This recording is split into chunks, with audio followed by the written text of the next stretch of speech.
నా పేరు డాక్టర్ శాంతి అండి, consultant gynaecologist Apollo hospitals Hyderguda. ఈరోజు ఏంటంటే మనకి బ్రెస్ట్ ఫీడింగ్ వారోత్సవాలు జరుగుతున్నాయి కాబట్టి దీని సందర్భంగా అసలు ఈ యొక్క తల్లి పాలు అనేవి ఎంత శ్రేష్టము, మనం ఏ విధంగా దాన్ని బిడ్డకు అందించాల్సి ఉంటుంది అన్నది తెలుసుకుందాము. అందరికీ తెలుసండి, తల్లిపాలు అనేవి ఒక అమృతం లాంటివి, చాలా ఇంపార్టెంట్ బేబీకి. కానీ ఈ మధ్యకాలంలో ఏంటంటే చాలామందికి తల్లిపాలు ఇవ్వడం ఒక పెద్ద ప్రాబ్లము, ఇచ్చిన తర్వాత అది ఎలా ఇవ్వాలో తెలియకపోవడము, అవేర్నెస్ లేకపోవడము, దీనివల్ల తల్లిపాలు తగ్గిపోవడం కూడా చూస్తున్నాం. చాలామంది డెలివరీస్లో ఏంటంటే పాలు రావట్లేదు అని అంటూ ఉంటారు. సో దీనికి ఒకసారి మీరు ఏ విధంగా అనేవి వస్తాయో తెలుసుకుంటే మీరు ముందు నుంచి ఎలా ప్రిపేర్ అవ్వాలి అంటే, ప్రెగ్నెన్సీ ఉన్నప్పటి నుంచే మనం ప్రిపేర్ అవ్వాల్సి ఉంటుందన్నమాట. ఆ 9 months నుంచి కూడా మీరు ట్రై చేయగలిగితే, ముందే తెలుసుకోగలిగితే తల్లిపాలల్లో మీకు ఎటువంటి ప్రాబ్లమ్స్ రావు. సో ఈ తల్లిపాల వల్ల ఎలాంటి ఉపయోగాలు ఉన్నాయో ముందు తెలుసుకుందామండి. మనకి ఈ తల్లిపాలు ఏంటంటే చాలా శ్రేయస్కరం బిడ్డకి ఏ విధంగా ఉపయోగపడతాయంటే, మనకు తల్లిపాలలో ఇమ్యునోగ్లోబులిన్స్ అని ఉంటాయి. అంటే ఏంటంటే యాంటీబాడీస్. ఇప్పుడు మనందరికీ తెలుసండి, వ్యాధి నిరోధకత అనేది చాలా ఎక్కువగా మనకి బిడ్డకు వస్తుందన్నమాట తల్లిపాలు తీసుకున్నప్పుడు. అసలు వ్యాధి నిరోధకత అంటే ఏంటంటే, మన చుట్టూ చాలా క్రిములు, బ్యాక్టీరియా, వైరస్లు అన్నీ ఉంటాయి, కానీ అంతమందికి ఇన్ఫెక్షన్స్ రావు. మీరు కోవిడ్ టైంలో కూడా చూసుంటారు, అందరూ ఐసీయూ వరకు వెళ్ళిపోలేదు. కొంతమందికి అసలు ఎలా వచ్చి వెళ్ళిందో కూడా తెలియదు. ఎందుకంటే వాళ్ళ వ్యాధి నిరోధకతని, ఇమ్యూనిటీని బట్టి అది ఆధారపడి ఉంటుంది.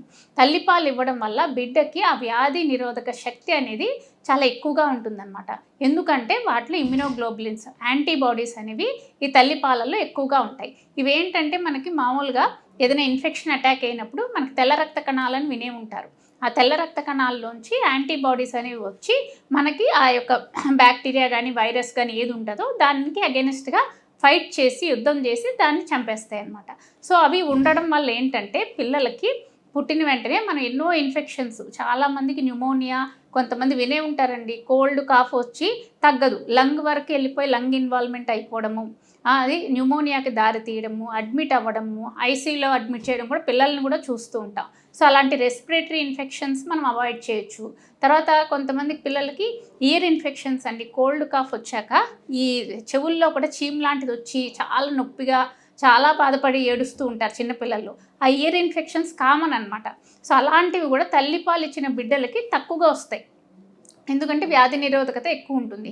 కొంతమందికి, చాలామందికి నెక్రోటైజింగ్ ఎంట్రోకోలైటిస్ అని ఒక జబ్బు ఉంటుందండి. అది ఏంటంటే పేగుల్లో ఇన్ఫెక్షన్, ఆ యొక్క ఇంటెస్టైన్స్లో ఇన్ఫెక్షన్ వచ్చినప్పుడు బిడ్డని అడ్మిట్ చేసి ఒక్కొక్కసారి సర్జరీలు కూడా చేయాల్సి వస్తుంది. అలాంటివి కూడా ఈ తల్లిపాలు ఇచ్చినప్పుడు మనకు తక్కువగా ఉంటాయి. తర్వాత ఎలర్జీస్ కూడా తక్కువగా ఉంటాయండి. అంటే ఆస్మా అందరికీ తెలుసు, బ్రాంకెల్ ఆస్మా ఎక్కువగా వచ్చినప్పుడు ఏంటంటే వాళ్ళకి పిల్లి కూతల్లాగా వచ్చి ఒక నెబులైజర్స్ ఇవ్వడము, తర్వాత ఇన్హేలర్స్ వాడడము చూస్తూ ఉంటాం. ఇవి కూడా ఈ ఎలర్జిక్ కండిషన్స్, బ్రాంకెల్ ఆస్మా లాంటివి కూడా ఈ తల్లిపాలు ఇచ్చిన బిడ్డలకి చాలా తక్కువగా ఉంటాయన్నమాట. అండ్ సివియారిటీ కూడా మనకు తక్కువగా ఉంటుంది.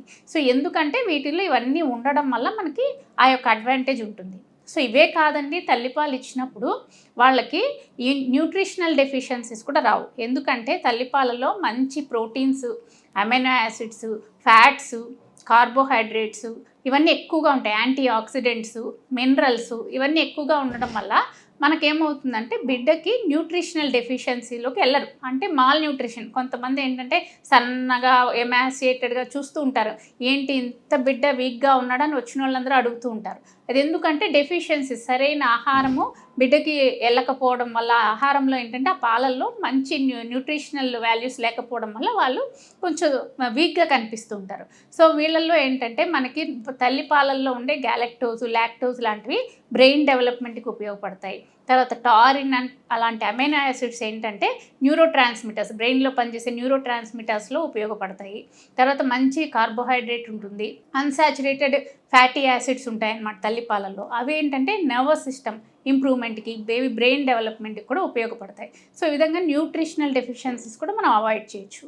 ఈ రెండే కాకదండి, ఇంకా తల్లిపాలు ఇవ్వడం వల్ల బిడ్డకి డైజెషన్ సిస్టమ్, జీర్ణ వ్యవస్థ అనేది చాలా బాగుంటుందన్నమాట. అంటే చాలామంది పిల్లలు మీరు చూస్తూ ఉంటారు, పుట్టిన తర్వాత ఏడుస్తూ ఉంటారు, కొంచెం అరగకపోవడము, తర్వాత హాస్పిటల్కి తీసుకెళ్తే ఇన్ఫాంట్ కోలిక్ అంటూ ఉంటారనమాట.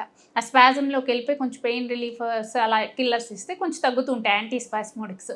సో అది ఎందుకంటే డైజెషన్ సిస్టము సరిగ్గా అవ్వకపోవడం వల్ల అనమాట. కానీ తల్లిపాలు ఇచ్చినప్పుడు ఏంటంటే వాళ్ళకి డైజెషన్ అనేది ఈజీగా అయ్యి ఈ వామిటింగ్స్, డయేరియా లాంటివి, తర్వాత ఎక్కువ పెయిన్ అలాంటివి రాకుండా పిల్లలు చాలా ఈజీగా మోషన్ ఫ్రీగా పాస్ చేయడం కూడా చూస్తూ ఉంటాం. సో ఈ డైజెషనే కాదండి, నర్వస్ సిస్టమ్ కూడా తల్లిపాలు ఇచ్చిన పిల్లలకి కొంచెం ఇంటెలిజెన్స్ ఉండే అవకాశాలు కూడా ఎక్కువ ఉంటాయని కొన్ని లింక్స్లో, కొన్ని స్టడీస్లో తేలిందనమాట.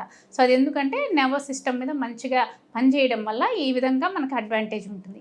ఇవే కాదండి, మీరు తల్లిపాలు ఇచ్చిన పిల్లలకి ఫార్ములా ఫీడింగ్ పిల్లలకి చూస్తే ఫార్ములా ఫీడింగ్ పిల్లలు కొంచెం లావుగా ఉంటారు, బొద్దుగా ఉంటారు, వాళ్ళ ఒబేసిటీ అనేది ఎక్కువగా ఉంటుందన్నమాట. అదే మీరు తల్లిపాలు ఇచ్చిన పిల్లల్లో చూస్తే వాళ్ళు మంచిగా ఎత్తుకు తగ్గ బరువు ఎంత పెరగాలో అంతే పెరుగుతారనమాట. కాబట్టి ఆ ఒబేసిటీ, ఆ యొక్క ఊబకాయం అనేది ఇప్పుడు పిల్లల్లో కూడా మనం చాలా మందిలో చూస్తున్నాం.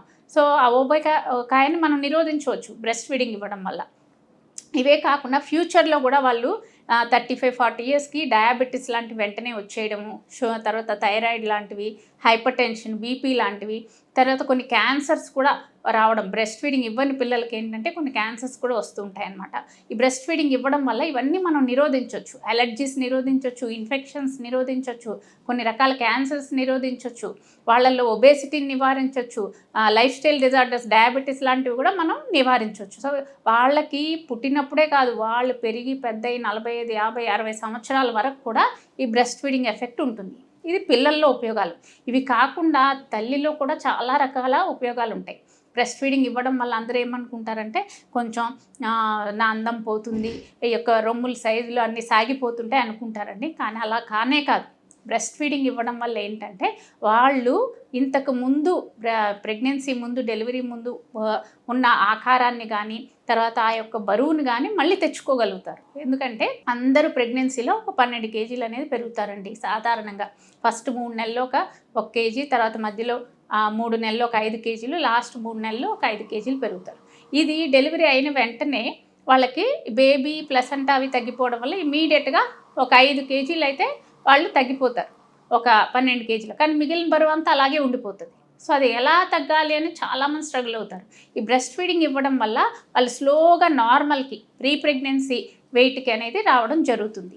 సో ఇదే కాదండి, వాళ్ళ గర్భసంచి కూడా ముందున్న స్టేజ్కి, అంటే పెద్దగా అయిపోవడం వల్ల డెలివరీ తర్వాత మళ్ళీ ముందున్న సైజుకి రావడానికి కూడా ఈ యొక్క బ్రెస్ట్ ఫీడింగ్ ఇచ్చినప్పుడు అది నార్మల్ సైజుకి వచ్చి, మామూలుగా అయితే 3 నెలలు టైం పడుతుంది, ఒక 15 రోజుల్లో చాలా వరకు తగ్గుతుంది. కానీ 3 నెలల్లో నార్మల్ సైజు రావడానికి డెలివరీ తర్వాత గర్భసంచి 3 నెలలు పడుతుంది.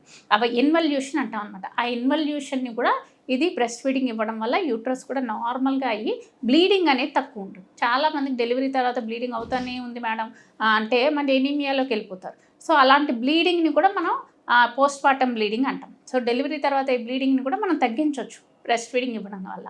సో ఇవే కాదండి, ఎమోషనల్ బాండేజ్, మదర్కి బేబీకి బ్రెస్ట్ ఫీడింగ్ వల్ల ఒక రకమైన ఎమోషనల్ బాండేజ్ వచ్చి ఆ బేబీకి ఒక హైపోథెర్మియా అనే కండిషన్ కూడా ప్రివెంట్ చేయొచ్చు. ఎందుకంటే అప్పటి వరకు పిల్లలు మంచి టెంపరేచర్లో లోపల ఉంటారు, బయటికి రాగానే వాళ్ళకి ఇదంతా చలిగా అనిపిస్తుంది.